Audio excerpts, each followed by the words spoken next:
गुरुभ्यो नमः हरि ओम पूज्याय राघवेन्द्राय सत्यधर्मरताय च भजतां कल्पवृक्षाय नमतां ಕಾಮಧೇನವೇ ಸಮಸ್ತ ಶ್ರೀ ಸರಳ ಪರಿಹಾರ ಜ್ಯೋತಿಷಾಲಯ ಸದಸ್ಯರೆಲ್ಲರಿಗೂ ಈ ನಿಮ್ಮ ರಾಘವೇಂದ್ರ ಹತ್ತಸಗುರುಚಿ ಮಾಡುವ ನಮಸ್ಕಾರಗಳು. ಈ ದಿನ ನಾವು ಸೆಪ್ಟೆಂಬರ್ ಮಾಸದ ಮೊದಲನೆಯ ವಾರದ ದ್ವಾದಶ ರಾಶಿಗಳ ಭವಿಷ್ಯ ಬಗ್ಗೆ ತಿಳಿದುಕೊಳ್ಳೋಣ. ಈ ಒಂದು ಸಲ ಒಟ್ಟಿಗೆ ದ್ವಾದಶ ರಾಶಿಗಳ ಭವಿಷ್ಯವನ್ನು ಸಪ್ರೇಟಾಗಿ ತಿಳಿಸದೆ ಮೇಷರಾಶಿಯಿಂದ ಮೀನರಾಶಿವರೆಗೂ ಹೇಗಿರುತ್ತೆ ಅದೆಲ್ಲವನ್ನು ಒಂದೇ ವಿಡಿಯೋದಲ್ಲಿ ನಿಮಗೆ ತಿಳಿಸಲಾಗ್ತಾ ಇದೆ. ಸೊ ಇದರ ಬಗ್ಗೆ ನಿಮ್ಮ ಅನಿಸಿಕೆ ಅಭಿಪ್ರಾಯಗಳನ್ನು ಹಂಚಿಕೊಳ್ಳಿ. ಇದು ಉತ್ತಮನೋ ಅಥವಾ ನಿಮಗೆ ಸಪ್ರೇಟಾಗಿ ಅಂದರೆ ಇಂಡಿವಿಜುವಲ್ ನಿಮ್ಮ ರಾಶಿಗೆ ಅನುಗುಣವಾಗಿ ಹೇಳುವುದೇ ಉತ್ತಮನೋ, ಯಾವುದಕ್ಕೂ ಕಮೆಂಟ್ ಬಾಕ್ಸಲ್ಲಿ ತಿಳಿಸಿ. ನೀವು ಯಾವ ರೀತಿಯಲ್ಲಿ ಹೇಳ್ತೀರೋ ಆ ರೀತಿಯಲ್ಲಿ ಮುಂದಿನ ದಿನಗಳಲ್ಲಿ ತಿಳಿಸಲು ನಾವು ಇಚ್ಛೆ ಪಡ್ತೇವೆ ಅಂತ ಹೇಳುತ್ತಾ ಬನ್ನಿ ಈ ಸೆಪ್ಟೆಂಬರ್ ತಿಂಗಳಲ್ಲಿ ದ್ವಾದಶ ರಾಶಿಗಳ ಫಲಾಫಲಗಳು ಹೇಗಿರುತ್ತೆ ಎಂಬುದನ್ನು ತಿಳಿದುಕೊಳ್ಳೋಣ. ಅದಕ್ಕಿಂತ ಮುಂಚಿತವಾಗಿ ಈ ಸೆಪ್ಟೆಂಬರ್ ತಿಂಗಳ ಮೊದಲನೇ ವಾರದ ಒಂದು ವಿಶೇಷ ಒಂದು ಮಾಹಿತಿ ಅಂತ ಹೇಳೋದಾದರೆ, ಬುಧವಾರ 3ನೇ ತಾರೀಕು ಏಕಾದಶಿ ಇದೆ. ಸೊ ಆ ದಿನ ಏಕಾದಶಿ ಪ್ರಯುಕ್ತವಾಗಿ ಉಪವಾಸ, ದಾನ, ಧರ್ಮ, ಅನುಷ್ಠಾನ, ಜಪಗಳು ಏನೇ ವಿಶೇಷವಾಗಿ ಮಾಡಿದರೂ ನಿಮಗೆ ಆ ವಿಷ್ಣುವಿನ ಮಹಾಕೃಪ ಕಟಾಕ್ಷ ನಿಮಗೆ ಸಿಗುವಂಥದ್ದಾಗುತ್ತೆ ಅಂತಲೇ ಹೇಳ್ಬೋದು. ಇನ್ನು 5ನೇ ತಾರೀಕು ಶುಕ್ರವಾರ ಮಹಾಪ್ರದೋಷವಿರುತ್ತೆ. ಸೊ ಈ ಪ್ರದೋಷಕ್ಕೆ ಸಂಬಂಧಪಟ್ಟಂತಹ ಪೂಜೆ ಪುನಸ್ಕಾರಗಳು ಶುಕ್ರವಾರ ದಿನ ಮಾಡಿಕೊಳ್ಳೋದ್ರಿಂದ ಅದರಿಂದೂ ಕೂಡ ಉತ್ತಮ ಫಲಿತಾಂಶ ನಿಮಗೆ ದೊರೆಯುವಂಥದ್ದಾಗುತ್ತೆ ಅಂತಲೇ ಹೇಳ್ಬೋದು. ಇನ್ನು 6ನೇ ತಾರೀಕು ಸೆಪ್ಟೆಂಬರ್ ಶನಿವಾರ ಅನಂತ ಪದ್ಮನಾಭ ರಥ ಇರುತ್ತೆ. ಸೊ ಎಲ್ಲೆಲ್ಲಿ ಅನಂತ ಪದ್ಮನಾಭ ರಥ ದೇವಸ್ಥಾನಗಳಲ್ಲಿ, ಮಠಮಾನ್ಯಗಳಲ್ಲಿ, ಅದರಲ್ಲೂ ವಿಶೇಷವಾಗಿ ಶ್ರೀ ರಾಘವೇಂದ್ರ ಸ್ವಾಮಿಗಳ ಮಠದಲ್ಲಿ, ನಿಮ್ಮ ಮನೆಯ ಹತ್ತಿರದಲ್ಲಿರ್ತಕ್ಕಂಥ ಮಠದಲ್ಲಿ ವಿಶೇಷವಾಗಿ ಅನಂತ ಪದ್ಮನಾಭ ರಥದ ಒಂದಿಷ್ಟು ಪೂಜೆ ಪುನಸ್ಕಾರಗಳನ್ನು ಮಾಡಲಾಗುತ್ತೆ. ಆ ದಿನ ಯಾರಿಗೆ ಅನುಕೂಲತೆ ಇದೆಯೋ ಅವರು ಖಂಡಿತವಾಗಿಯೂ ಶ್ರೀಮಾನ್ ಮಠ ಅಂದರೆ ಮಂತ್ರಾಲಯ ಮಠ ಆಗಿರ್ಬೋದು ಅಥವಾ ನಿಮ್ಮ ಹತ್ತಿರದಲ್ಲಿರ್ತಕ್ಕಂತಹ ರಾಘವೇಂದ್ರ ಸ್ವಾಮಿಗಳ ಮಠ ಆಗಿರ್ಬೋದು, ಅಲ್ಲಿ ಅನಂತ ಪದ್ಮನಾಭ ರಥ ನೀವು ಸೇವೆ ಮಾಡಿಸ್ಬೇಕಾದ್ರೆ ಖಂಡಿತವಾಗಿ ಮಾಡಿಸ್ಬೋದು ಅಂತ ಹೇಳ್ತಾ, ಇನ್ನು ಅದೇ ರೀತಿಯಾಗಿ ಭಾನುವಾರ ದಿನ ರಾಹು ಜಯಂತಿ, ಅನಂತ ಹುಣ್ಣಿಮೆ ಅಂತಲೇ ತಿಳ್ಕೊಳ್ಳಿ, ಹಾಗೂ ಚಂದ್ರಗ್ರಹಣ ಇದೆ. ಸೆಪ್ಟೆಂಬರ್ 7ನೇ ತಾರೀಕು ಭಾನುವಾರ ಚಂದ್ರಗ್ರಹಣ ಬರ್ತಾ ಇದೆ. ಸೊ ಹಾಗಾಗಿ ಇಲ್ಲೂ ಕೂಡ ಅಷ್ಟೇ, ಏನೇ ನೀವು ಊಟ ಉಪಚಾರದ ಬಗ್ಗೆ ಬರೋದಾದರೆ 12 ಗಂಟೆ ಒಳಗಾಗಿ ಮುಗಿಸ್ಕೋಬೇಕಾಗತ್ತೆ. ಗರ್ಭಿಣಿ ಸ್ತ್ರೀಯರು ತುಂಬ ಜಾಗೃತವಾಗಿ ಇರಬೇಕಾಗುತ್ತೆ. ಹಾಗೂ ದೂರದ ಪ್ರಯಾಣವನ್ನು ಆದಷ್ಟು ಕಡಿಮೆ ಮಾಡುವುದು ಉತ್ತಮ ಭಾನುವಾರ ದಿನ. ಯಾಕಂದರೆ ಗ್ರಹಣ ಇದೆ. 12:30 ನಂತರ ತುಂಬ ಒಂದಿಷ್ಟು ಬದಲಾವಣೆಗಳು ಆಗ್ತಾ ಇದೆ. ಅದೇ ರೀತಿಯಾಗಿ 9 ಗಂಟೆಗೆ ನಿಮಗೆ ಗ್ರಹಣದ ಒಂದಿಷ್ಟು ವಿವರಣೆಯನ್ನು ನಾನು ನಾಳೆ ರಾತ್ರಿ ಕೊಡಲಾಗುತ್ತೆ. ಸೊ ಆದಷ್ಟು ಗ್ರಹಣದ ಬಗ್ಗೆ ಇರತಕ್ಕಂತಹ ಒಂದಿಷ್ಟು ವಿಚಾರಧಾರೆಗಳನ್ನು ನಾಳೆಯ ದಿನ ರಾತ್ರಿ 9 ಗಂಟೆ ಒಳಗಾಗಿ ನಿಮಗೆ ತಿಳಿಸಲು ಇಷ್ಟಪಡ್ತೀನಿ. ಆದಷ್ಟು ಎಷ್ಟು ಬೇಗ ಆಗುತ್ತೋ ಅಷ್ಟು ತಿಳಿಸ್ಕೊಡ್ತೀನಿ. ಒಂದು ವೇಳೆ ನಾಳೆ ತುಂಬ ಜಾತಕ ವಿಶ್ಲೇಷಣೆ ಇದೆ, ಎಷ್ಟು ಬೇಗ ಮುಗಿಯುತ್ತೋ ಅಷ್ಟು ನಿಮಗೆ ತಿಳಿಸ್ಕೊಡಲು ಮಾಡ್ತೀನಿ. ಒಂದು ವೇಳೆ ಆಗದೇ ಇದ್ದರೆ ಸೋಮವಾರ ದಿನ ಖಂಡಿತವಾಗಿ ತಿಳಿಸ್ಕೊಡುತ್ತೇನೆ. ಯಾಕಂದರೆ ನಾಳೆ ತುಂಬ ಜಾತಕದ ವಿಶ್ಲೇಷಣೆ ಇದೆ, ಭಾನುವಾರ ಬೇರೆ ಇದೆ, ಎಲ್ಲರೂ ಭಾನುವಾರಕ್ಕಾಗಿ ಕಾಯ್ತಾ ಇದ್ದರು. ಹಾಗಾಗಿ ನಾಳೆ ತುಂಬ ಜಾತಕ ವಿಶ್ಲೇಷಣೆ ಇರೋದ್ರಿಂದ ತಿಳಿಸಲು ಸಾಧ್ಯವಾಗೋದಿಲ್ಲ. ಬನ್ನಿ ಹಾಗಾದರೆ ಈಗ ಈ ವಾರದ ವಿಶೇಷ ಇವಿಷ್ಟು ಆಯಿತು. ಇನ್ನು ಈ ಒಂದು ಸೆಪ್ಟೆಂಬರ್ ಮಾಸದ ಮೊದಲನೇ ವಾರದ ದ್ವಾದಶ ರಾಶಿಗಳ ಭವಿಷ್ಯ ಹೇಗಿರುತ್ತೆ ಅಂತ ನೋಡೋದಾದರೆ, ಇಲ್ಲಿ ಕೆಲವೊಂದು ಗ್ರಹಸ್ಥಿತಿಗಳಂತ ನೋಡೋದಾದರೆ ಎಲ್ಲ ಗ್ರಹಸ್ಥಿತಿಗಳು ಗುರು ಆಗಿರಲಿ, ಶನಿ ಆಗಿರಲಿ, ರಾಹು ಕೇತು ಆಗಿರಲಿ ಮತ್ತು ಶುಕ್ರ ಮಾತ್ರ ಬದಲಾವಣೆ ಆಗ್ತಾಯಿದೆ. ಉಳಿದಂಥ ಎಲ್ಲ ಗ್ರಹ ಸ್ಥಿತಿಗಳು ಅವರವರ ಒಂದು ಶನಿ ಈಗ ಸದ್ಯಕ್ಕೆ ಮೀನರಾಶಿಯಲ್ಲಿದ್ದಾರೆ, ರಾಹು ಕುಂಭರಾಶಿಯಲ್ಲಿದ್ದಾರೆ, ಗುರು ಮಿಥುನ ರಾಶಿಯಲ್ಲಿ ಮತ್ತು ಮುಂದಿನ ದಿನಗಳಲ್ಲಿ ಕರ್ಕಾಟಕ ರಾಶಿಯಲ್ಲಿ ಹೋಗುವಂಥವರಾಗ್ತಾರೆ. ಇನ್ನು ಅದೇ ರೀತಿಯಾಗಿ ಉಳಿದಂತಹ ಒಂದಿಷ್ಟು ರಾಶಿ ಚಕ್ರಗಳು ಬದಲಾವಣೆ ಶುಕ್ರ ಮಾತ್ರ ಆಗ್ತಾ ಇದ್ದಾನೆ. ಸೊ ಅವು ಎಲ್ಲ ಒಂದು ಅವಲಂಬಿತರಾಗಿರೋದ್ರಿಂದ ಆ ಒಂದು ಎಲ್ಲ ವಿಚಾರಗನುಗುಣವಾಗಿ ಈ ಒಂದು ಸೆಪ್ಟೆಂಬರ್ ಮಾಸದ ಮೊದಲನೇ ವಾರದ ದ್ವಾದಶ ರಾಶಿಗಳ ಭವಿಷ್ಯವನ್ನು ನೋಡೋದಾದರೆ, ದ್ವಾದಶ ರಾಶಿಗಳಲ್ಲಿ ಮೊದಲನೇ ರಾಶಿಯಾಗಿರ್ತಕ್ಕಂತಹ ಮೇಷರಾಶಿ. ಈ ಮೇಷರಾಶಿಯವರಿಗೆ ಈ ಒಂದು ಸೆಪ್ಟೆಂಬರ್ ಮಾಸದ ಮೊದಲನೇ ವಾರದ ಭವಿಷ್ಯದ ಬಗ್ಗೆ ಅಂತ ಹೇಳೋದಾದರೆ, ಇವರಿಗೆ ಒಂದಿಷ್ಟು ಕೆಲಸಗಳಲ್ಲಿ ಹೊಸತನವನ್ನು ಹುಡುಕಲು ಪ್ರಾರಂಭ ಮಾಡ್ತಾರೆ. ಈ ಹೊಸತನದಲ್ಲಿ ಒಂದಿಷ್ಟು ಯಶಸ್ವಿ ಆಗ್ತೀರಾ. ಹಳೆಯ ಕೆಲಸಗಳನ್ನು ಆದಷ್ಟು ಬೇಗ ಮುಗಿಸಲು ಉತ್ಸಾಹದಿಂದ ಪಾಲ್ಗೊಳ್ತೀರಾ. ಕೆಲವು ವ್ಯಕ್ತಿಗಳ ಸಹಾಯವನ್ನು ಈ ವಾರ ನೀವು ಪಡೆದುಕೊಳ್ಳುವಂಥರಾಗ್ತೀರ ಕೆಲಸದ ವಿಷಯದಲ್ಲಿ. ಅದೇ ರೀತಿ ವ್ಯಾಪಾರಸ್ಥರು ಕೂಡ ಅಷ್ಟೇ, ನಿಮ್ಮ ಹೊಸ ಒಂದು ಆಲೋಚನೆಗೆ ಬದ್ಧರಾಗಿರ್ತೀರ. ಆ ಒಂದು ಆಲೋಚನೆಯನ್ನು ಈ ಒಂದು ಸೆಪ್ಟೆಂಬರ್ ತಿಂಗಳ ಪ್ರಥಮ ವಾರದಲ್ಲಿ ಪ್ರಯೋಗದ ರೀತಿಯಲ್ಲಿ ಒಂದೊಂದಾಗಿ ಉಪಯೋಗಿಸ್ತಾ ಬರ್ತೀರ. ನಿಮ್ಮ ಹೊಸ ಒಂದು ರೀತಿಯ ಪ್ಲ್ಯಾನ್ ಅಂದರೆ ಅಭಿವೃದ್ಧಿಗೋಸ್ಕರ ಅಥವಾ ವ್ಯಾಪಾರವನ್ನು ಅಪ್ಗ್ರೇಡ್ ಮಾಡಲಿಕ್ಕೋಸ್ಕರ ನಿಮ್ಮ ಹೊಸ ಹೊಸ ಐಡಿಯಾ ಏನಿತ್ತು ಅದು ಒಂದೊಂದಾಗಿ ಈ ಒಂದು ಸೆಪ್ಟೆಂಬರ್ ಮಾಸದ ಮೊದಲನೆಯ ವಾರದಿಂದ ಪ್ರಾರಂಭ ಮಾಡಲಿಕ್ಕೆ ಅಂತಲೇ ಹೇಳ್ಬೋದು. ಇನ್ನು ಸ್ನೇಹಿತರಿಂದ ಮತ್ತು ನಿಮ್ಮ ದೂರದ ಸಂಬಂಧಿ, ಹತ್ತಿರದ ಸಂಬಂಧಿ ಇವರ ಒಂದಿಷ್ಟು ಸಹಾಯಗಳು ನಿಮಗೆ ಕೆಲಸದಲ್ಲಿ ಮತ್ತು ಆರ್ಥಿಕವಾಗಿ ಸಿಗುವಂಥದ್ದಾಗತ್ತೆ ಅಂತಲೇ ಹೇಳ್ಬೋದು. ಇನ್ನು ನಿಮಗೆ 7.5 ಶನಿ ನಡೀತಾ ಇರೋದರಿಂದ ಒಂದಿಷ್ಟು ಆರೋಗ್ಯದಲ್ಲಿ ಸಮಸ್ಯೆಗಳು ಗುರುವಾರ ಶುಕ್ರವಾರ ಅಂದರೆ ಗ್ರಹಣಕ್ಕಿಂತ ಮುಂಚಿತವಾಗಿ ಒಂದಿಷ್ಟು ತೊಂದರೆಗಳು ಸಿಗುವಂಥದ್ದಾಗುತ್ತೆ ಮೇಷರಾಶಿಯವರಿಗೆ. ಈ ಒಂದು ಗ್ರಹಣ ಸಮಯದಲ್ಲಿ ಆದಷ್ಟು ಉಪವಾಸವಿದ್ದು ಒಂದಿಷ್ಟು ಆಚರಣೆ ಮಾಡಿದ್ದೇ ಆದಲ್ಲಿ ಈ ಒಂದು 7.5 ಶನಿಗೆ ಇರತಕ್ಕಂತಹ ಸಮಸ್ಯೆಗಳಾಗಿರ್ಬೋದು ಅಥವಾ ನಿಮ್ಮ ವೈಯಕ್ತಿಕ ಕೆಲವೊಂದಿಷ್ಟು ಸಮಸ್ಯೆಗಳಾಗಿರ್ಬೋದು ಹಾಗೂ ನಿಮ್ಮ ಆರೋಗ್ಯಕ್ಕೆ ಇರತಕ್ಕಂಥ ಕೆಲವು ಸಮಸ್ಯೆಗಳಾಗಿರ್ಬೋದು ಈ ಗ್ರಹಣದ ಸಮಯದಲ್ಲಿ ಜಪ ಅನುಷ್ಠಾನ ಹಾಗೂ ನಾವು ತಿಳಿಸ್ಕೊಡುವಂತಹ ಕೆಲವೊಂದಿಷ್ಟು ಪರಿಹಾರಗಳನ್ನು ಮಾಡಿಕೊಂಡಿದ್ದೇ ಆದಲ್ಲಿ ನಿಮಗೆ ಅನುಕೂಲವಾಗುತ್ತೆ ಅಂತಲೇ ಹೇಳ್ಬೋದು. ಇನ್ನು ದೂರದ ಪ್ರಯಾಣ ಒಂದಿಷ್ಟು ಆಗುವುದುಂಟು. ಇನ್ನು ನಿಮ್ಮ ಒಂದು ಹತ್ತಿರದ ಸಂಬಂಧಿಯ ಒಂದಿಷ್ಟು ಅನಾರೋಗ್ಯದ ಸಮಸ್ಯೆ ತುಂಬ ಬಲವಾಗಿ ನಿಮಗೆ ಚಿಂತೆ ಮಾಡುತ್ತೆ. ಹತ್ತಿರದ ಸಂಬಂಧಿ ಅವರಿಗೆ ಹಾಗೆ ಆಗಬಾರ್ದಾಗಿತ್ತು ಅನ್ನೋ ಒಂದು ಮಾನಸಿಕತೆ ನಿಮ್ಮಲ್ಲಿ ಕೂತ್ಕೊಂಡ್ಬಿಡುತ್ತೆ. ಅವರೇನು ನಿಮಗೆ ತೊಂದರೆ ಕೊಟ್ಟಿಲ್ಲ ಅಥವಾ ಸಹಾಯ ಮಾಡಿಲ್ಲ, ಆದರೂ ಅನುಕರಣೆ ಅನುಕಂಪ ಅಂತ ಇರುತ್ತಲ್ಲ ಅದು ಆ ಕಡೆ ಹೇಳ್ಕೊಂಡು ಹೋಗುತ್ತೆ. ಹಾಗಾಗಬಾರ್ದಾಗಿತ್ತು, ಅವರಿಗೆ ಒಳ್ಳೆಯವರು, ಇನ್ನೂ ಒಂದಿಷ್ಟು ಕಾಲ ಅವರು ಚೆನ್ನಾಗಿದ್ದರೆ ತುಂಬ ಸಂತೋಷ ಆಯಿತು, ಈ ರೀತಿ ನೋಡಲು ನನಗೆ ಆಗ್ತಾ ಇಲ್ಲ ಅನ್ನೋ ಒಂದು ಕೊರಗು ನಿಮ್ಮಲ್ಲಿ ಎಲ್ಲೋ ಕಾಡ್ತಾ ಇರುತ್ತೆ ಮೇಷರಾಶಿಯವರು. ಅಂದರೆ ತುಂಬ ಆತ್ಮೀಯರು ಎಲ್ಲೋ ಅವರ ಒಂದು ಅನಾರೋಗ್ಯದ ಸಮಸ್ಯೆ ಇವರಿಗೆ ಚಿಂತೆಗೆ ಈಡು ಮಾಡುವಂಥದ್ದಾಗತ್ತೆ ಅಂತ ನೋಡ್ಬೋದು. ಅದೇ ರೀತಿಯಾಗಿ ತಿಂಗಳ ಮಧ್ಯಭಾಗದಲ್ಲಿ ಒಂದಿಷ್ಟು ಖರ್ಚುಗಳು ಬರುವಂಥದ್ದಾಗುತ್ತೆ. ಅದು ಆರೋಗ್ಯದ ವಿಷಯವಾಗಿ ಆಗಿರ್ಬೋದು ಅಥವಾ ಅನಾರೋಗ್ಯದ ವಿಷಯವಾಗಿ ಆಗಿರ್ಬೋದು, ಒಂದಿಷ್ಟು ಸಂಬಂಧಿಕರ ವಿಷಯಗಳಿಗಾಗಿದ್ರು ಆಗಿರ್ಬೋದು ಅಧಿಕ ಖರ್ಚುಗಳು ಬರುವುದುಂಟು. ಇನ್ನು ವಿದ್ಯಾರ್ಥಿಗಳಿಗೆ ಈ ವಾರ ಅಷ್ಟು ಅನುಕೂಲಕರವಾಗಿಲ್ಲ. ಒಂದಿಷ್ಟು ಅನಾರೋಗ್ಯದ ಸಮಸ್ಯೆ ನಿಮ್ಮನ್ನು ಕೂಡ ಬಲವಾಗಿ ಕಾಡ್ತಾ ಇರೋದರಿಂದ ಓದಿನಲ್ಲಿ ಹೆಚ್ಚು ಗಮನ ಕೊಡಲು ಆಗೋದಿಲ್ಲ. ಇನ್ನು ನಿಮಗೆ ಕ್ರೀಡಾ ರಂಗ ಮತ್ತು ಈ ಒಂದಿಷ್ಟು ಸಿನಿ ರಂಗದವರಿಗೆ ಅವಕಾಶಗಳು ಬಂದು ದೂರ ಆಗಿಬಿಡ್ತವೆ. ಇನ್ನೇನು ಹತ್ತಿರ ನಮಗೆ ಅಡ್ವಾನ್ಸ್ ಕೊಡೋ ಒಂದು ಹಂತಕ್ಕೂ ಹೋಗಿರುತ್ತೆ, ಆದರೆ ಕೊನೆ ಕ್ಷಣದಲ್ಲಿ ಇದಕ್ಕಿದಂಗೆ ಪೋಸ್ಟ್ಪೋನ್ ಆಗಿಬಿಡುತ್ತೆ.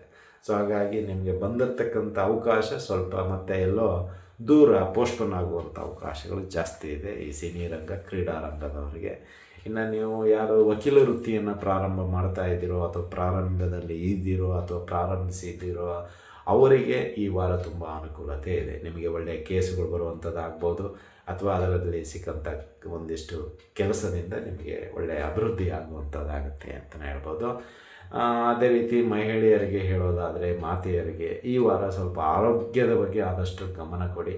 ನಿಮ್ಮ ಒಂದು ಆಫ್ ಹೆಡೇಕ್ ಆಗಿರ್ಬೋದು, ಹಲ್ಲು ನೋವಾಗಿರ್ಬೋದು, ಕತ್ತು ನೋವಾಗಿರ್ಬೋದು, ಸೊಂಟದ ನೋವಾಗಿರ್ಬೋದು ಅಥವಾ ಈ ದೃಷ್ಟಿ ದೋಷ, ಒಂದಿಷ್ಟು ಬಾಡಿ ಹೀಟ್ ನಿಂತರೆ ಈ ದೃಷ್ಟಿ ನೀರು ಬಸಿತಾ ಇರುತ್ತೆ ಕಣ್ಣಲ್ಲಿ. ಒಂಥರ ಕಣ್ಣು ತುಂಬ ಹೀಟಾದಾಗ ನೀರು ತಾನೇ ಇಳಿತಾ ಇರುತ್ತೆ. ಆ ರೀತಿಯಲ್ಲಿ ಈ ಮೇಷರಾಶಿಯವರಿಗೆ ಈ ಒಂದು ವಾರ ಕಣ್ಣಿನಲ್ಲಿ ಒಂದಿಷ್ಟು ತೊಂದರೆಗಳು ಆಗುವುದುಂಟು. ಹಾಗಾಗಿ ಸ್ವಲ್ಪ ಮುತುವರ್ಜಿ ವಹಿಸ್ಕೊಂಡು ಕಣ್ಣಿಗೆ ಏನಾದರೂ ಸಂಬಂಧಪಟ್ಟಂತಹ ಸಮಸ್ಯೆಗಳು ಬಂದರೆ ಡಾಕ್ಟರ್ ಹತ್ರ ತೋರಿಸ್ಕೊಳ್ಳಿ, ಅದನ್ನು ಗುಣಪಡಿಸಿಕೊಳ್ಳಿ. ಇಲ್ಲದಿದ್ದರೆ ಮುಂದಿನ ದಿನಗಳಲ್ಲಿ ಹೆಚ್ಚು ಖರ್ಚು ಬರುವಂಥದ್ದಾಗುತ್ತೆ ಅಂತಲೇ ಹೇಳಬಹುದು. ಇದಾಗಿತ್ತು ಮೇಷರಾಶಿಯವರ ಈ ವಾರದ ಒಂದು ಭವಿಷ್ಯ 1ರಿಂದ 7ನೇ ತಾರೀಕುವರೆಗೂ. ಅದೇ ರೀತಿ ಪರಿಹಾರಗಳ ವಿಷಯಕ್ಕೆ ಬರೋದಾದರೆ ವಿಷ್ಣು ಸಹಸ್ರನಾಮ ಪಠಣೆ ಮಾಡಿ ದಿನ ಬೆಳಿಗ್ಗೆ ಮತ್ತು ಸಾಯಂಕಾಲ. ಅದೇ ರೀತಿಯಾಗಿ 3ನೇ ತಾರೀಕು, 6ನೇ ತಾರೀಕು, 7ನೇ ತಾರೀಕು ಈ ವಿಶೇಷ ಇದೆ. 3ನೇ ತಾರೀಕು ಏಕಾದಶಿ, 6ನೇ ತಾರೀಕು ಅನಂತ ಪದ್ಮನಾಭ ವ್ರತ, 7ನೇ ತಾರೀಕು ಗ್ರಹಣ ಇದೆ ಹಾಗೂ ಹುಣ್ಣಿಮೆ ಇದೆ. ಸೊ ಈ ಒಂದು 3 ದಿನಗಳಲ್ಲಿ ಆದಷ್ಟು ದಾನಕ್ಕೆ, ದವಸ ಧಾನ್ಯಗಳಿಗೆ ಪ್ರಾಶಸ್ತ್ಯ ಕೊಡಿ. ಬ್ರಾಹ್ಮಣರಿಗೆ ದಾನವನ್ನಾಗಿ ನೀಡಿ. ಸ್ವಯಂ ಪಾಕ ದಾನವನ್ನು ನೀಡಬೇಕು. ಅದು ನಾಳೆ ದಿನ ನಿಮಗೆ ಎಲ್ಲವನ್ನ ತಿಳಿಸ್ಕೊಡ್ತೀನಿ, ಯಾವ ರೀತಿ ಏನು ಏನೇನು ದಾನ ಮಾಡಬೇಕು, ಈ ಸೆಪ್ಟೆಂಬರ್ ಮಾಸದ ವಿಶೇಷ ಅದೆಲ್ಲವನ್ನು ನಾಳೆ ತಿಳಿಸ್ಕೊಡ್ತೀನಿ ಅಂತ ಹೇಳ್ಬೋದು. ಇದಾಗಿತ್ತು ಮೇಷರಾಶಿಯವರ ಈ ವಾರದ ವಿಶೇಷ. ಇನ್ನು 2ನೇ ರಾಶಿಯಾಗಿರತಕ್ಕಂತಹ ವೃಷಭ ರಾಶಿಯವರಿಗೆ ಈ ವಾರದ ಒಂದು ವಿಶೇಷ ಅಂತ ನೋಡೋದಾದರೆ, ವೃಷಭ ರಾಶಿಯವರಿಗೆ ಹಣಕಾಸಿನ ವಿಷಯದಲ್ಲಿ ತುಂಬ ಸುಧಾರಣೆ ಆಗುತ್ತೆ. ನಿಮ್ಮಲ್ಲಿರ್ತಕ್ಕಂಥ ಕೆಲವು ನ್ಯೂನ್ಯತೆಗಳು, ಅಂದರೆ ಹಣಕಾಸಿಗೆ ಆರ್ಥಿಕವಾಗಿ ಇರತಕ್ಕಂಥ ಕೆಲವು ತೊಂದರೆಗಳನ್ನು ನೀವು ಸರಿಪಡಿಸ್ಕೊಳ್ತೀರಾ ಮತ್ತು ನಿಮ್ಮದೇ ಆದಂಥ ಕೆಲಸ ಕಾರ್ಯಗಳನ್ನು ಬದಲಾವಣೆ ಮಾಡಿಕೊಳ್ತೀರಾ. ಹಾಗೂ ಬರ್ತಕ್ಕಂಥ ಆದಾಯವನ್ನು ಹೆಚ್ಚಿಸಲು ಏನು ಮಾಡಬೇಕು ಎಂಬುದು ಯೋಚನೆ ವರ್ಕೌಟ್ ಆಗುವಂತಹ ಕ್ಷಣದಲ್ಲಿ ನಿಮಗೆ ಇನ್ನೊಂದು ಅವಕಾಶ ಬರ್ತಕ್ಕಂಥದ್ದಾಗುತ್ತೆ. ಈ ವೃಷಭ ರಾಶಿಯವರಿಗೆ ಈ ಒಂದು ವಾರದಲ್ಲಿ ನೀವು ಗಳಿಕೆಗೆ ಪ್ರಾಮುಖ್ಯತೆಯನ್ನು ಜಾಸ್ತಿ ಕೊಡ್ತಾ ಇರೋದರಿಂದ ಮತ್ತು ಮುತುವರ್ಜಿ ವಹಿಸ್ಕೊಳ್ತಾ ಇದ್ದೀರಾ. ಆ ಆರ್ಥಿಕವಾಗಿ ಕೆಲವೊಂದು ತೊಂದರೆಗಳನ್ನು ಮುಂಚೆ ಎಲ್ಲ ಸಿಕ್ಕಾಕೊಳ್ತಾ ಇತ್ತು, ಬಟ್ ಆ ಸಮಸ್ಯೆಗೆ ಸರಿಯಾದ ಒಂದು ಮಾರ್ಗದರ್ಶನ ಸಿಗ್ತಾ ಇರಲಿಲ್ಲ. ಈ ವಾರದಲ್ಲಿ ಆ ಒಂದು ಮಾರ್ಗದರ್ಶನವನ್ನು ತೆಗೆದುಕೊಂಡು ಅದಕ್ಕೆ ಸರಿಯಾದ ರೀತಿಯಲ್ಲಿ ಪ್ಲ್ಯಾನ್ ಮಾಡಿ ನೀವು ಸಕ್ಸಸ್ ಆಗುವಂಥದ್ದಾಗುತ್ತೆ. ಆದಾಯದ ಪ್ರಮಾಣ ಜಾಸ್ತಿ ಕಂಡು ಬರ್ತಾ ಇದೆ ಹಾಗೂ ಮೂಲ ಹುಡುಕ್ತಾ ಹೋದರೆ ಏರಿಕೆ ಕೂಡ ಕಾಣಿಸ್ತಾ ಇದೆ ಅಂತಲೇ ಹೇಳಬಹುದು. ಇನ್ನು ಅದೇ ರೀತಿಯಾಗಿ ಖರ್ಚುಗಳು ಕೂಡ ಈ ವಾರ ತುಂಬ ಅಧಿಕವಾಗಿ ನಿಮಗೆ ಕಾಡುವಂಥದ್ದಾಗತ್ತೆ. ಅದು ಕೌಟುಂಬಿಕ ಖರ್ಚಾಗಿರ್ಬೋದು, ಧಾರ್ಮಿಕ ಖರ್ಚಾಗಿರ್ಬೋದು, ಅನಾರೋಗ್ಯದ ಸಮಸ್ಯೆಗಾಗಿ ಖರ್ಚುಗಳಾಗಿರ್ಬೋದು, ದೂರದ ಪ್ರಯಾಣಕ್ಕಾಗಿ ಖರ್ಚಾಗಿರ್ಬೋದು, ಅಥವಾ ನಿಮ್ಮದೇ ಆದಂಥ ಕೆಲವು ಡ್ರೆಸ್ಗಳಿಗೆ ಅಥವಾ ನಿಮ್ಮ ಪೀಠೋಪಕರಣಗಳಿಗೆ ಏನೋ ಒಂದಿಷ್ಟು ಖರ್ಚುಗಳು ಬಲವಾಗಿ ಬರುವಂಥದ್ದಾಗುತ್ತೆ ಈ ವಾರ ಅಂತಲೇ ಹೇಳ್ಬೋದು. ಇನ್ನು ಅದೇ ರೀತಿಯಾಗಿ ನಿಮಗೆ ಕುಟುಂಬದಲ್ಲಿ ಒಂದಿಷ್ಟು ಭಿನ್ನಾಭಿಪ್ರಾಯಗಳು ಈ ವಾರ ಕಂಡು ಬರ್ತಾ ಇದೆ. ನಿಮ್ಮ ಮಾತಿಗೆ ಬೆಲೆ ಸಿಗದೇ ಇರುವಂಥದ್ದಾಗ್ಬೋದು, ಅಥವಾ ನಿಮ್ಮ ಮಾತು ಕೇಳದೇ ಇರುವಂಥದ್ದಾಗ್ಬೋದು, ಅಥವಾ ಅವರು ನಿಮಗೆ ಎದುರು ಮಾತಾಡುವಂಥದ್ದಾಗ್ಬೋದು, ಅಥವಾ ನೀವು ಅವರ ಬಗ್ಗೆ ಒಂದಿಷ್ಟು ರಭಸಾಗಿ ಕಠಿಣ ಒಂದಿಷ್ಟು ಮಾತುಗಳಿಂದ ಬೇಜಾರುಪಡಿಸುವಂಥದ್ದಾಗ್ಬೋದು. ಇದೆಲ್ಲವೂ ಕಂಡು ಬರುವಂಥದ್ದಾಗತ್ತೆ. ಇನ್ನು ಅದೇ ರೀತಿಯಾಗಿ ನೀವು ನಂಬಿರತಕ್ಕಂಥ ವ್ಯಕ್ತಿ ತುಂಬ ಬಲವಾಗಿ ನಂಬಿರ್ತೀರ, ಆ ವ್ಯಕ್ತಿ ಎಲ್ಲೋ ನಿಮಗೆ ಈ ವಾರ ಮೋಸ ಮಾಡುವಂಥದ್ದಾಗತ್ತೆ. ಆ ನಂಬಿಕೆ ದ್ರೋಹ ನಿಮಗೆ ಕೊನೆಯ ಒಂದು ಕ್ಷಣದಲ್ಲಿ ಗೊತ್ತಾಗುತ್ತೆ. ಅಂದರೆ ಭಾನುವಾರ ಗ್ರಹಣ ದಿನವೇ ಗೊತ್ತಾಗುತ್ತೆ. 1ನೇ ತಾರೀಕಿನಿಂದ ಮಾಡಿರ್ತಕ್ಕಂಥ ಮೋಸ ನಿಮಗೆ ಗ್ರಹಣ ದಿನ ಗೊತ್ತಾಗುತ್ತೋ, ಈ ವ್ಯಕ್ತಿ ಹತ್ರ ನಾನು ಮೋಸ ಹೋಗಿಬಿಟ್ಟೆ. ಅದು ಆರ್ಥಿಕವಾಗಿ ಆಗಿರ್ಬೋದು ಅಥವಾ ಕೆಲಸ ಕಾರ್ಯಗಳಲ್ಲಾಗಿರ್ಬೋದು, ಅವರಿಂದ ನಿಮಗೆ ಕೊನೆಯ ಒಂದು ಕ್ಷಣದಲ್ಲಿ ಹಿನ್ನಡೆ ಸಂಭವಿಸುವಂಥದ್ದಾಗತ್ತೆ ಅಂತಲೇ ಹೇಳ್ಬೋದು. ಅದೇ ರೀತಿಯಾಗಿ ಒಳ್ಳೆಯ ಸಮಯ ಅಂತ ಹೇಳೋದಾದರೆ ನಿಮಗೆ ಸೋಮವಾರ, ಮಂಗಳವಾರ, ಬುಧವಾರ ಈ 3 ದಿನ ತುಂಬ ಚೆನ್ನಾಗಿದೆ. ಗುರುವಾರ ಅಷ್ಟು ಮಧ್ಯಮ ಇದೆ. ಶುಕ್ರ, ಶನಿ, ಭಾನುವಾರ ಮತ್ತು ನಿಮಗೆ ಒಂದಿಷ್ಟು ಖರ್ಚುಗಳು, ಅನಾರೋಗ್ಯದ ಸಮಸ್ಯೆಗಳು, ತಿರುಗಾಟ, ಒಂದಿಷ್ಟು ಮನಸ್ತಾಪ, ಅವಮಾನಗಳು ಇವೆಲ್ಲವೂ ಶುಕ್ರವಾರ, ಶನಿವಾರ, ಭಾನುವಾರ ಅಂತ ಸಿಗೋದಾಗುತ್ತೆ. ಗುರುವಾರ ತಟಸ್ಥವಾಗಿರುತ್ತೆ. ಈ ಕಡೆ ಲಾಭನೂ ಇಲ್ಲ, ಈ ಕಡೆ ನಷ್ಟವೂ ಇಲ್ಲ. ಬಟ್ ಸೋಮವಾರ, ಮಂಗಳವಾರ, ಬುಧವಾರ ಒಂದಿಷ್ಟು ಜಾಗ್ರತೆಯನ್ನು ನೀವು ಕೂಡ ವಹಿಸ್ಕೊಳ್ಳೋದು ತುಂಬ ಉತ್ತಮ. ಒಳ್ಳೆಯದಿದ್ದರೂ ಒಂದಿಷ್ಟು ಶುಕ್ರವಾರ, ಶನಿವಾರಕ್ಕೆ ಈ ಒಂದು ಬುನಾದಿ ಅಂತೀವಲ್ಲ, ಆ ರೀತಿಯಲ್ಲಿ ಒಳ್ಳೆಯದಿದ್ದಾಗ ಒಂದಿಷ್ಟು 4-5 ಜನಕ್ಕೆ ಅನುಕೂಲ ಮಾಡಿಕೊಡಿ. ಶುಕ್ರವಾರ, ಶನಿವಾರ ನಿಮಗೆ ಅನುಕೂಲ ಆಗುತ್ತೆ ಅನ್ನೋ ಒಂದು ಬಲವಾದ ನಂಬಿಕೆ. ಇನ್ನು ವ್ಯಾಪಾರಸ್ಥರಿಗೆ ಈ ಒಂದು ವಾರ ಒಂದಿಷ್ಟು ಅಲ್ಪ ಪ್ರಮಾಣದಲ್ಲಿ ಲಾಭ ಉಂಟು. ಒಂದಿಷ್ಟು ನಿಮ್ಮ ಒಂದು ಅಭಿವೃದ್ಧಿಗೋಸ್ಕರ ಒಳ್ಳೆಯ ಇದು ಏನಂತೀರ ಆದಾಯ ಸಿಗುವಂಥದ್ದಾಗತ್ತೆ ಅಂತ ಹೇಳ್ಬೋದು. ಇನ್ನು ಅದೇ ರೀತಿಯಾಗಿ ನಿಮಗೆ ಈ ಒಂದು ವಾರ ಅಂದರೆ ನಿಮಗೆ ದೂರದ ಒಂದು ಪ್ರಯಾಣ ಅನ್ನೋಕ್ಕಿಂತ ದೂರದ ಸಂಬಂಧಿ ನಿಮ್ಮ ಮನೆಗೆ ಬರುವಂಥದ್ದಾಗ್ಬೋದು. ಮನೆಯ ಆಗಮನದಿಂದ ಒಂದಿಷ್ಟು ಸಂತೋಷ ಮತ್ತು ಒಂದಿಷ್ಟು ಎಲ್ಲೋ ಅವರಿಗಾಗಿ ಒಂದಿಷ್ಟು ಸಮಯವನ್ನು ವಿನಿಯೋಗ ಮಾಡಿಕೊಳ್ತೀರಾ. ಅವರ ಒಂದು ಯೋಗಕ್ಷೇಮ, ನಿಮ್ಮ ಒಂದು ಯೋಗಕ್ಷೇಮ ಎಕ್ಸ್ಚೇಂಜ್ ಆದ್ರೆ ಇದರಲ್ಲಿ ಒಂದಿಷ್ಟು ಖುಷಿ ವಿಚಾರವನ್ನು ಹಂಚ್ಕೊಳ್ತೀರಾ ಅಂತಲೇ ಹೇಳ್ಬೋದು. ಇನ್ನು ನಿಮಗೆ ವಿದ್ಯಾರ್ಥಿಗಳು ಯಾರಾಗಿದ್ದೀರೋ ವೃಷಭ ರಾಶಿಯವರಿಗೆ ಒಳ್ಳೆಯ ವಾತಾವರಣ ಇದೆ. ವಿದ್ಯಾರ್ಥಿಗಳಲ್ಲಿ ಕಲಿಯುವ ಒಂದು ಆಸಕ್ತಿ ತುಂಬ ಚೆನ್ನಾಗಿ ಕೂಡಿ ಬರುವಂಥದ್ದಾಗುತ್ತೆ ಅಂತ ಹೇಳ್ಬೋದು. ಇನ್ನು ಸಿನಿ ರಂಗ, ಕ್ರೀಡಾ ರಂಗದಲ್ಲಿ ಇರ್ತಕ್ಕಂಥವರಿಗೆ ಈ ಒಂದು ವಾರ ಅವಕಾಶಗಳು ಒಂದಿಷ್ಟು ವಂಚಿತರಾಗ್ತೀರ. ಅಂದರೆ ಅಷ್ಟು ಸರಿಯಾಗಿ ಸಿಗೋದಿಲ್ಲ. ಒಂದಿಷ್ಟು ಆದಾಯದ ಪ್ರಮಾಣ ಕುಂಠಿತಗೊಳ್ಳುತ್ತೆ ನಿಮಗೆ. ಇದರಿಂದ ಸ್ವಲ್ಪ ಚಿಂತೆಗೆ ಒಳಗಾಗ್ತೀರಾ ಅಂತಲೇ ಹೇಳ್ಬೋದು. ಇನ್ನು ಕೃಷಿಕರಿಗೆ ಅಂತ ಹೇಳೋದಾದರೆ ನಿಮ್ಮ ಒಂದು ಬೆಳೆದ ಬೆಲೆಗೆ ಈ ಒಂದು ವಾರದಲ್ಲಿ ಅಷ್ಟು ಯೋಗಕರವಾದಂತಹ ಬೆಲೆ ಸಿಗೋದಿಲ್ಲ. ಇದರಿಂದ ನೀವು ಮಾರ್ಕೆಟಿಗೆ ಹೋಗಿ ಮತ್ತೆ ಪುನಃ ಮನೆಗೆ ತರುವಂಥದ್ದಾಗುತ್ತೆ. ನೀವು ಕೊಂಡುಕೊಂಡು ಹೋಗಿರತಕ್ಕಂತಹ ಅಥವಾ ನೀವು ಮಾರಲಿಕ್ಕೆ ಹೋಗಿರತಕ್ಕಂಥ ಬೆಳೆಗಳು ಪುನಃ ನಿಮ್ಮ ಗೂಡಿಗೆ ಬಂದು ಸೇರುತ್ತೆ ಅಂತಲೇ ಹೇಳ್ಬೋದು. ಇನ್ನು ಮಹಿಳೆಯರಿಗೆ ಅಂತ ಹೇಳೋದಾದರೆ ಈ ವಾರ ಒಂದಿಷ್ಟು ಜಾಗ್ರತೆಯಿಂದ ಇರೋದು ತುಂಬ ಉತ್ತಮ. ಏಕೆಂದರೆ ಅನಾರೋಗ್ಯದ ಸಮಸ್ಯೆ ನಿಮಗೆ ಬಲವಾಗಿ ಕಾಡುವಂಥದ್ದಾಗುತ್ತೆ ಅಂತ ಹೇಳ್ಬೋದು. ಇನ್ನು ಈ ಒಂದು ವಾರದಲ್ಲಿ ಅಂದರೆ ಹೆಚ್ಚು ಕಡಿಮೆ ನಿಮಗೆ ಆದಷ್ಟು ಒಂದು 60% ಅಷ್ಟೇ ಅನುಕೂಲತೆ ಇದೆ, 40% ಸ್ವಲ್ಪ ನೆಗೆಟಿವ್ ಸೈಡ್ ಇದೆ. ಸೊ ಹಾಗಾಗಿ ಸ್ವಲ್ಪ ಜಾಗ್ರತೆ ವಹಿಸ್ಕೊಳ್ಳಿ. ಇನ್ನು ಪರಿಹಾರಗಳ ವಿಷಯಕ್ಕೆ ಬರೋದಾದರೆ ಶನಿವಾರ ಒಂದಿಷ್ಟು ಶನಿ ಮಹಾತ್ಮೆ ಕಥೆಯೊಂದಿಗೆ ಅನ್ನದಾನ ಮಾಡಿ, ಹಾಗೂ ಶನಿವಾರ ಶನಿ ದೇವರ ಪ್ರದಕ್ಷಿಣೆ ಹಾಕಿ, ಆಂಜನೇಯನಿಗೆ ಒಂದು ತುಪ್ಪದ ದೀಪ ಆಗಿರ್ಬೋದು ಅಥವಾ ತುಳಸಿ ಅರ್ಚನೆ ಆಗಿರ್ಬೋದು. ದೀಪಾರಾಧನೆ ಮಾಡ್ತಾರೆ ದೇವಸ್ಥಾನದಲ್ಲಿ, ಇತ್ತಂದರೆ ತುಂಬ ಸಂತೋಷ, ಇಲ್ಲದೇ ಇದ್ದರೆ ತುಳಸಿ ಅರ್ಚನೆ ಮಾಡಿಸೋದ್ರಿಂದ ನಿಮಗೆ ಕೆಲವೊಂದು ಅನುಕೂಲತೆಗಳು ಸಿಗುವಂಥದ್ದಾಗುತ್ತೆ ವೃಷಭ ರಾಶಿಯವರಿಗೆ ಅಂತಲೇ ಹೇಳ್ಬೋದು.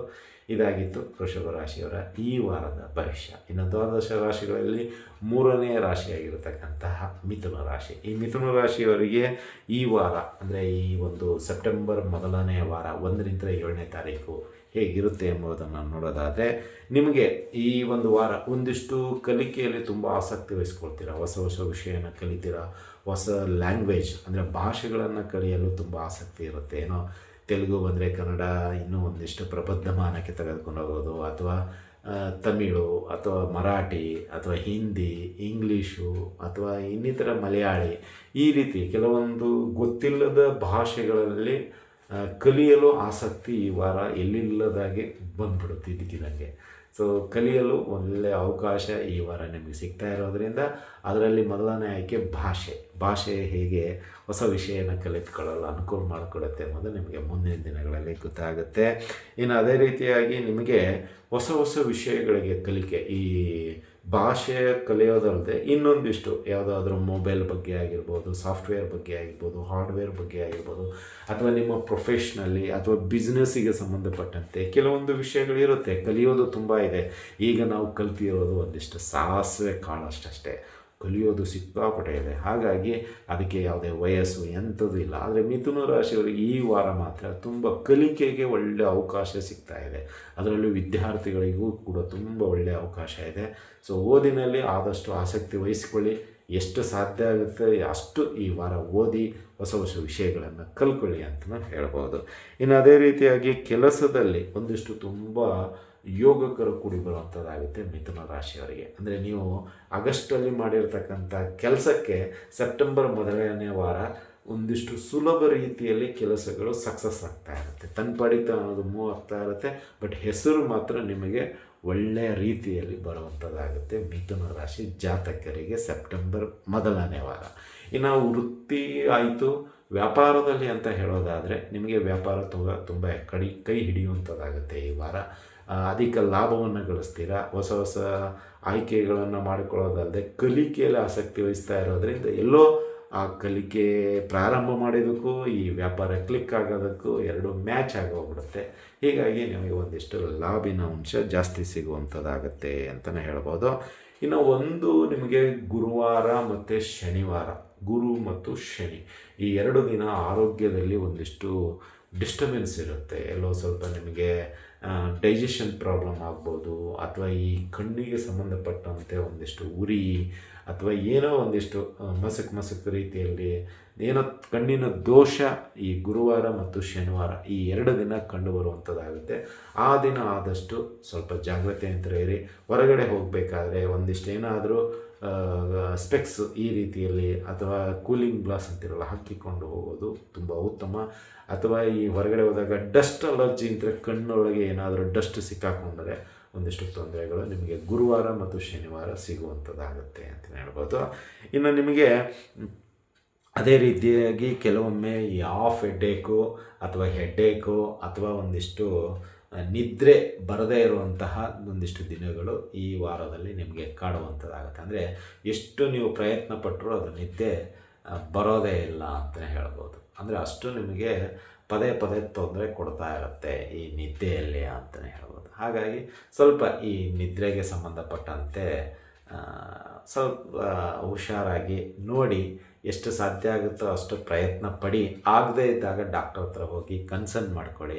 ಏಕೆಂದರೆ ಮುಂದಿನ ದಿನಗಳಲ್ಲಿ ಸ್ವಲ್ಪ ತೊಂದರೆ ಆಗುವಂಥದ್ದು ಇದೆ. ಯಾಕೆಂದರೆ ಸರಿಯಾದ ನಿದ್ದೆ ಬಾರದೇ ಇದ್ದಾಗ ಅನಾರೋಗ್ಯದ ಸಮಸ್ಯೆ ಅತಿಯಾಗಿ ಕಾಡುವಂಥದ್ದಾಗತ್ತೆ ಅಂತಲೇ ಹೇಳ್ಬೋದು. ಇನ್ನು ಪರಿಹಾರಗಳ ವಿಷಯಕ್ಕೆ ಬರೋದಾದರೆ ವಿಷ್ಣು ಸಹಸ್ರನಾಮ ಸ್ತೋತ್ರವನ್ನು ಪಠನೆ ಮಾಡಿ, ಹಾಗೂ ಈ ಗ್ರಹಣಕ್ಕೆ ಸಂಬಂಧಪಟ್ಟಂತೆ ಮತ್ತು ಅನಂತ ಪದ್ಮನಾಭ ವ್ರತಕ್ಕೆ ಸಂಬಂಧಪಟ್ಟಂತೆ ನಾನು ನಾಳೆ ನಾಡಿದ್ದು ನಿಮಗೆ ವಿವರವಾಗಿ ತಿಳಿಸಿಕೊಡುವಂಥದ್ದಾಗುತ್ತೆ. ಇನ್ನು ಅದೇ ರೀತಿಯಾಗಿ ಬುಧವಾರ ದಿನ ನೀವು ಆದಷ್ಟು ಅನ್ನದಾನ ಆಗಿರ್ಬೋದು ಅಥವಾ ಬ್ರಾಹ್ಮಣರಿಗೆ ದವಸ ಧಾನ್ಯಗಳನ್ನು ದಾನವಾಗಿ ನೀಡಿ. ಸೊ ಇದರಿಂದ ಒಂದಿಷ್ಟು ಪುಣ್ಯ ಕಾರ್ಯಗಳು ನಿಮಗೆ ದೊರೆಯುವಂಥದ್ದಾಗತ್ತೆ, ಹಾಗೂ ಕೆಲವೊಂದಿಷ್ಟು ಕೆಲಸಗಳು ಸುಲಭವಾಗಿ ಯಶಸ್ವಿಯಾಗುತ್ತೆ ಅಂತಲೇ ಹೇಳ್ಬೋದು. ಇದಾಗಿತ್ತು ಮಿಥುನ ರಾಶಿಯವರ ಈ ವಾರದ ಭವಿಷ್ಯ. ಈ ಒಂದು ಭವಿಷ್ಯ ನಿಮಗೆ ಇಷ್ಟ ಆಗಿದ್ದರೆ ಲೈಕ್ ಮಾಡಿ, ಶೇರ್ ಮಾಡಿ, ಹಾಗೂ ನಮ್ಮ SSV ಯೂಟ್ಯೂಬ್ ಚಾನಲನ್ನು ಬೆಂಬಲಿಸಿ ಅಂತ ಕೇಳ್ತಾ ಇದ್ದೀವಿ. ಶುಭವಾಗಲಿ, ಶುಭ ಮಸ್ತು.